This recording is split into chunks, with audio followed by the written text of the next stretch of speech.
ಇವತ್ತು ನಾನು ಕಡಲೆಬೇಳೆ ಹೋಳಿಗೆ ಮಾಡೋದನ್ನು ಸ್ಟೆಪ್ ಬೈ ಸ್ಟೆಪ್ ಪೂರ್ತಿಯಾಗಿ ತೋರಿಸ್ಕೊಡ್ತಾ ಇದ್ದೀನಿ. ಬಿಗಿನರ್ಸ್ಗಂತೂ ಇದು ತುಂಬಾ ಹೆಲ್ಪ್ ಆಗುತ್ತೆ ಅಂತ ಹೇಳ್ಬೋದು. ಯಾಕಂದರೆ ನಾನು ತೋರಿಸ್ಕೊಡೋ ವಿಡಿಯೋದಲ್ಲಿ ಒಂದು ಮಿಸ್ ಮಾಡಿಲ್ಲ, ಎಲ್ಲನೂ ಕರೆಕ್ಟಾಗಿ ತೋರಿಸ್ತಾ ಇದ್ದೀನಿ. ಇವಾಗ ನೋಡಿ, ಮೊದಲಿಗೆ ನಾನು ಕಡಲೆಬೇಳೆನ ತೊಗೊಂಡು ಕಡಲೆಬೇಳೆನ ನೀಟಾಗಿ ತೊಳಿತಾ ಇದ್ದೀನಿ. ಕಡಲೆಬೇಳೆ ತೊಳೆದು ಸ್ವಲ್ಪ ನೀರನ್ನ ಗರಮ್ ಇಟ್ಟಿದ್ದೀನಿ. ನೀರನ್ನ ಕುಕ್ಕರ್ನಲ್ಲಿ ಗರಮ್ ಇಟ್ಟೆ ಕಡಲೆಬೇಳೆನ ಹಾಕೊಳ್ಳಿ. ಇವಾಗ ಕಡಲೆಬೇಳೆನ 2 ಸಲ ನೀರನ್ನ ಚೇಂಜ್ ಮಾಡಿ ಈ ಥರ ತೊಳೆದು ನಾನು ಗರಮ್ ಇಟ್ಟಿರೋ ನೀರಿನಲ್ಲಿ ಅಂದರೆ ಕುಕ್ಕರ್ನಲ್ಲಿ ಹಾಕ್ತಾಯಿದ್ದೀನಿ. ಇವಾಗ ನೋಡಿ, ಕುಕ್ಕರ್ನಲ್ಲಿ ಕಡಲೆಬೇಳೆನ ಹಾಕಿ ಕುದಿಸ್ತಾ ಇದ್ದೀನಿ. 3ರಿಂದ 4 ವಿಸಿಲ್ ಆದರೆ ಸಾಕು, ಕಂಪ್ಲೀಟಾಗಿ ಕಡಲೆಬೇಳೆ ಕುದ್ದಿರುತ್ತೆ. ಇವಾಗ ನಾನು ಕುದಿಯೋಕೆ ಇಟ್ಟಿದ್ದೀನಿ ನೋಡಿ. ಸುಮಾರು 3ರಿಂದ 4 ವಿಸಿಲ್ ಆದ ನಂತರ ನೋಡಿ ಕಡಲೆಬೇಳೆ ಕಂಪ್ಲೀಟಾಗಿ ಕುದ್ದಿದೆ. ಇವಾಗ ನಾನು ಹಿಟ್ಟನ್ನ ನಾದ್ಕೊಳ್ತಾ ಇದ್ದೀನಿ. ಗೋಧಿ ಹಿಟ್ಟನ್ನ ಜಿಗಿ ಇತ್ತಂದರೆ ಮೈದಾ ಹಿಟ್ಟು ಮಿಕ್ಸ್ ಮಾಡೋ ಅವಶ್ಯಕತೆ ಇಲ್ಲ. ಇನ್ ಕೇಸ್ ಗೋಧಿ ಹಿಟ್ಟು ಜಿಗಿ ಇಲ್ಲ ಅನ್ನೋದಿತ್ತಂದರೆ ಸ್ವಲ್ಪ ಮೈದಾ ಹಿಟ್ಟನ್ನ ಮಿಕ್ಸ್ ಮಾಡಿಕೊಂಡು ಗೋಧಿ ಹಿಟ್ಟನ್ನ ಈ ಥರ ನಾದಿಡಬೇಕು. ತುಂಬ ಗಟ್ಟಿಯಾಗಿರಬಾರ್ದು, ಸ್ವಲ್ಪ ಅಳಸಾಗಿಯೇ ಹಿಟ್ಟನ್ನ ನಾದಬೇಕು. ಚಪಾತಿ ಹಿಟ್ಟಿಗಿಂತಲೂ ಸ್ವಲ್ಪ ಅಳಸಾಗಿರಬೇಕು. ಇವಾಗ ಹಿಟ್ಟನ್ನ ನಾದಿಟ್ಟು ಸುಮಾರು 1 ಅವರ್ 2 ಅವರ್ ಅಷ್ಟೇ ಬಿಡ್ತಾಯಿದ್ದೀನಿ. ನೋಡಿ, ಬೇಳೆ ಕಂಪ್ಲೀಟಾಗಿ ಕುದ್ದಿದೆ, ನೀವು ನೋಡ್ತಿರ್ಬೋದು ವಿಡಿಯೋದಲ್ಲಿ. ಈ ಥರ ಕೈಯಿಂದ ಟಚ್ ಮಾಡಿದ್ರೆ ಈ ಥರ ಒಡೆದೋಗ್ತಿರ್ಬೇಕು, ಹಾಗಾದರೆ ಹೂರಣ ತುಂಬ ಸ್ಮೂತಾಗಿ ಬರುತ್ತೆ. ಇವಾಗ ನೋಡಿ, ಮೇಲ್ಗಡೆ ಇರೋ ನೀರನ್ನೆಲ್ಲ ಅಂದರೆ ಎಕ್ಸ್ಟ್ರಾ ನೀರು ಇರುತ್ತಲ್ಲ ಅದನ್ನೆಲ್ಲ ಕಂಪ್ಲೀಟಾಗಿ ಒಂದು ಹನಿ ನೀರು ಕೂಡ ಇರಲಾರ್ದಾಗೆ ಈ ಥರ ಜಾನ್ಕೋಬೇಕು. ಬಟ್ಟೆ ಹಿಡಿದು ಈ ಥರ ನಾನು ಕಂಪ್ಲೀಟಾಗಿ ನೀರನ್ನ ಜಾನ್ತಾ ಇದ್ದೀನಿ. ಒಂದು ಹನಿ ನೀರು ಕೂಡ ಇರಬಾರ್ದು. ನೋಡಿ, ಇವಾಗ ಈ ಥರ ನೀರನ್ನ ಸಪ್ರೇಟ್ ಮಾಡ್ಕೊಂಡಿದ್ದೀನಿ. ನೀರು ಸಪ್ರೇಟ್ ಆದ ನಂತರ ನಾನು ಬೇಳೆನ ಯಾವ ಮೆಜರ್ಮೆಂಟ್ನಲ್ಲಿ ತೊಗೊಂಡಿದ್ನೋ ಬೆಲ್ಲ ಕೂಡ ಅದೇ ಬಟ್ಲಿಂದ ಮೆಜರ್ಮೆಂಟ್ ಕರೆಕ್ಟಾಗಿ ತೊಗೊಂಡಿದ್ದೆ. ಅಂದರೆ 1 ಗ್ಲಾಸ್ ಬೇಳೆ ತೊಗೊಂಡ್ರೆ ಕರೆಕ್ಟಾಗಿ 1 ಗ್ಲಾಸ್ ಬೆಲ್ಲ, 2 ಗ್ಲಾಸ್ ತೊಗೊಂಡ್ರೆ 2 ಗ್ಲಾಸ್. ಅಂದರೆ ಬೇಳೆ ಎಷ್ಟು ತೊಗೊಂಡಿರ್ತೀವೋ ಬೆಲ್ಲ ಕೂಡ ಸರಿ ಸಮವಾಗಿ ತೊಗೋಬೇಕು. ಹೀಗೆ ಸರಿ ಸಮ ತೊಗೊಂಡಾದ ನಂತರ ಚೆನ್ನಾಗಿ ಕುದಿಸ್ಬೇಕು. ಇದಿಲ್ಲಂದರೆ ಹೂರಣ ಅಳಸು ಬರೋ ಚಾನ್ಸಸ್ ಇರುತ್ತೆ. ಬೇಳೆ ನುಣ್ಣಗೆ ಕುದ್ದಿದೆ ಅಂತ ಹೂರಣ ಅಳಸಾಗುತ್ತೆ ಅಂತ ಯಾವ ಟೆನ್ಷನ್ನು ತೊಗೊಳಿಕ್ಕೆ ಹೋಗಬೇಡಿ. ಈ ಥರ ನುಣ್ಣಗೆ ಕುದಿಸೋದ್ರಿಂದ ಹೂರಣ ಸ್ಮೂತಾಗೂ ಬರುತ್ತೆ ಮತ್ತು ಗಟ್ಟಿಯಾಗಿರೋ ಬರುತ್ತೆ. ಅಳಸಾಗಿತ್ತಂದರೆ ಗಟ್ಟಿ ಆಗಬೇಕಂದ್ರೆ ಈ ಥರ ಒಂದು 5ರಿಂದ 10 ನಿಮಿಷ ಈ ಥರ ಕುದಿಸಿರೋದ್ರಿಂದ ಹೂರಣ ಗಟ್ಟಿಯಾಗಿ ಬರುತ್ತೆ. ಯಾವಾಗ ಈ ಥರ ಕನ್ಸಿಸ್ಟೆನ್ಸಿ ಆಗಿರುತ್ತೆ, ನೀರೆಲ್ಲ ಹೋಗಿ ಈ ಥರ ಗಟ್ಟಿ ಕನ್ಸಿಸ್ಟೆನ್ಸಿ ಆಗುತ್ತೆ, ಆ ಟೈಮ್ನಲ್ಲಿ ನಾವು ಮಿಕ್ಸರ್ಗೆ ಹಾಕಬೇಕು. ನೋಡಿ, ಇವಾಗ ಅಷ್ಟೇನು ಅಳಸಿಲ್ಲ. ಮೊದಲಿಗೆ ಫಸ್ಟ್ ಕುದಿಯೋ ಟೈಮ್ನಲ್ಲಿ ತುಂಬಾ ಅಳಸಿತ್ತು, ಇವಾಗಿಲ್ಲ. ಚೆನ್ನಾಗಿ ಕುದ್ದಾದ ನಂತರ ನಾನು ಮಿಕ್ಸಿ ಹಾಕ್ಕೊಳ್ತಾ ಇದ್ದೀನಿ. ಹೂರಣ ಅಳಸಾಗಿತ್ತಂದರೆ ಹೋಳಿಗೆ ಚೆನ್ನಾಗಿ ಬರೋದಿಲ್ಲ, ಹಾಗಾಗಿ ನೀಟಾಗಿ ಕುದಿಸ್ಬೇಕು. ಸ್ವಲ್ಪ ಹೊತ್ತು ಕುದಿಸೋದ್ರಿಂದ ಆಟೋಮೆಟಿಕ್ಕಾಗಿ ಗಟ್ಟಿಯಾಗಿ ಬರುತ್ತೆ. ಇವಾಗ ನೋಡಿ, ನಾನು ಇದನ್ನು ಮಿಕ್ಸರ್ಗೆ ಹಾಕ್ಕೊಳ್ತಾ ಇದ್ದೀನಿ. ಹೂರಣ ಎಷ್ಟು ಸ್ಮೂತಾಗಿ ಬಂದಿದೆ ಅಂದರೆ ತುಂಬಾ ಸ್ಮೂತಾಗಿ ಬಂದಿದೆ, ಸ್ವಲ್ಪ ಕೂಡ ತರಿಯಾಗಿಲ್ಲ. ನೋಡಿ, ನೀವು ವಿಡಿಯೋದಲ್ಲಿ ನೋಡ್ತಾ ಇರ್ಬೋದು ಎಷ್ಟು ಸ್ಮೂತಾಗಿ ಬಂದಿದೆ ಅಂತ. ಸ್ವಲ್ಪ ಅಳಸಿದೆ ಅಂದರೆ ಹೋಳಿಗೆ ಬರೋದಿಲ್ಲ ಅಂತ ಟೆನ್ಷನ್ ತೊಗೊಳ್ಳಿಕ್ಕೆ ಹೋಗಬೇಡಿ. ಇದು ಒಂದು 5-10 ನಿಮಿಷ ಆಯ್ತಂದರೆ ಗಟ್ಟಿಯಾಗಿ ಹಾಕ್ಕೊಂಡು ಬರುತ್ತೆ. ಯಾಕಂದರೆ ನೀರೆಲ್ಲ ಅಬ್ಸರ್ವ್ ಮಾಡಿಕೊಂಡು ಬಿಕ್ಕೊಳ್ಳುತ್ತೆ, ಹಾಗಾಗಿ ಹೂರಣ ತುಂಬಾ ಚೆನ್ನಾಗಿರುತ್ತೆ. ಗಟ್ಟಿಯಾಗಿ ತೊಗೊಂಡಿವಂದರೆ ತರಿಯಾಗಿ ಉಳಿಯೋ ಚಾನ್ಸಸ್ ಇರುತ್ತೆ, ಹಾಗೆ ಮಾಡೋಕ್ಕೆ ಹೋಗಬೇಡಿ. ಈ ಥರ ಮಿಕ್ಸಿಯಲ್ಲಿ ಹಾಕೊಳ್ಳೋದ್ರಿಂದ ತುಂಬಾ ಸ್ಮೂತಾಗಿ ಹೂರಣ ಬರುತ್ತೆ. ಹೂರಣ ಸ್ಮೂತಾಗಿ ಬಂತಂದರೆ ಹೋಳಿಗೆ ಕೂಡ ತುಂಬ ಚೆನ್ನಾಗಿ ಬರುತ್ತವೆ.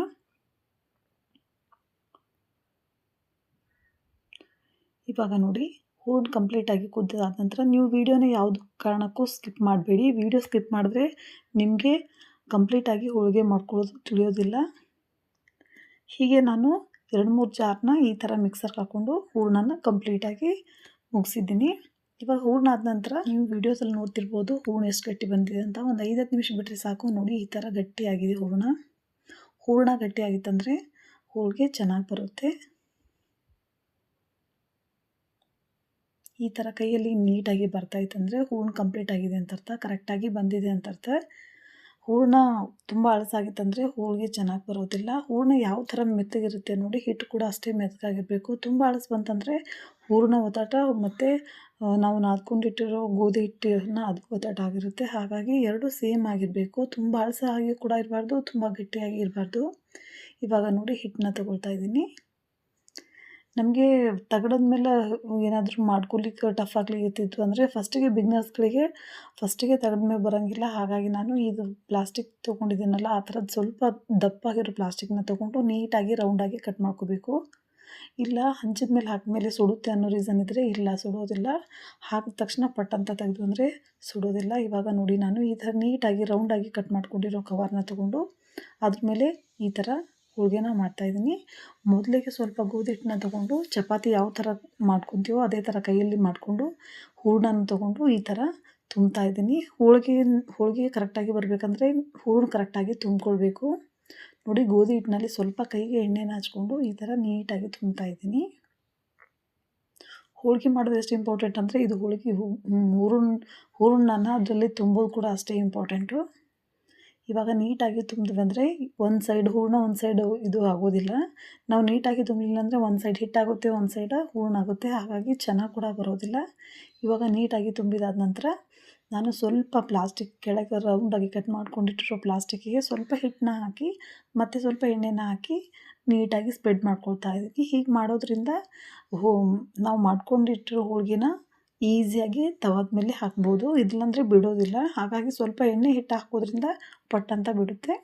ಇವಾಗ ನಾನು ಚಪಾತಿ ಯಾವ ಥರ ಲಟ್ಟಿಸ್ತೀವಿ ನೋಡಿರಿ ಅದೇ ಥರ ಲಟ್ಟಿಸ್ತಾ ಇದ್ದೀನಿ.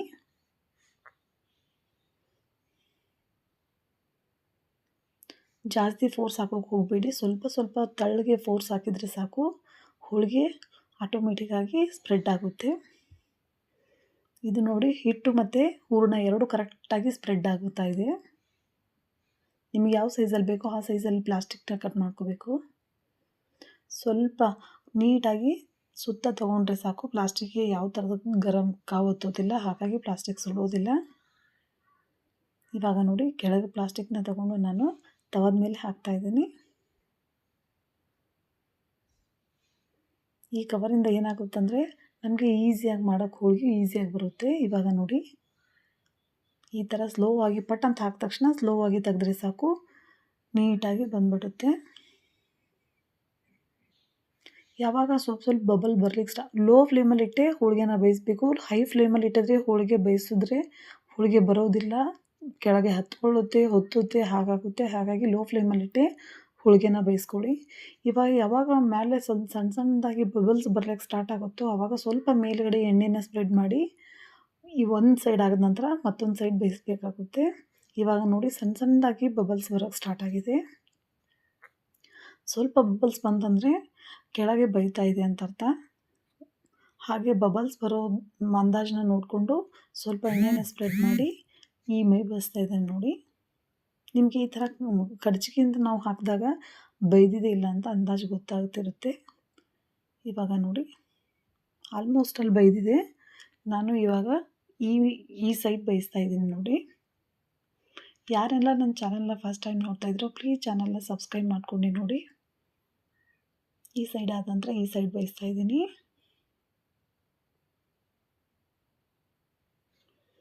ಲೋ ಫ್ಲೇಮಲ್ಲಿಟ್ಟೆ ಹೋಳಿಗೆನ ಬೇಯಿಸ್ಕೊಳ್ಳಿ, ಹೈ ಫ್ಲೇಮಲ್ಲಿ ಮಾತ್ರ ಇಟ್ಕೋಬೇಡಿ.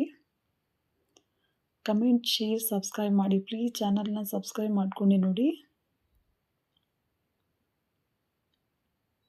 ಇವಾಗ ನೋಡ್ತಿರ್ಬೋದು ಕೆಳಗಡೆ ಸೈಡ್ನು ಕಂಪ್ಲೀಟಾಗಿ ಹೋಳಿಗೆ ಬೇಯ್ದಿದೆ.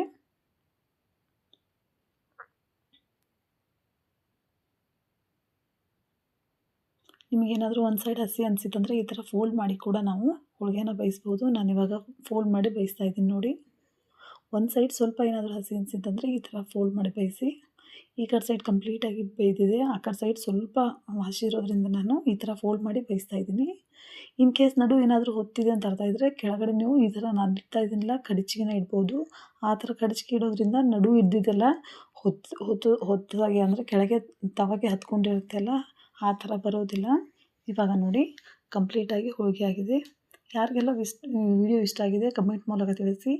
ಪ್ಲೀಸ್ ಚಾನಲ್ನ ಸಬ್ಸ್ಕ್ರೈಬ್ ಮಾಡ್ಕೊಂಡು ನೋಡಿ. Thank you for the watching. Bye.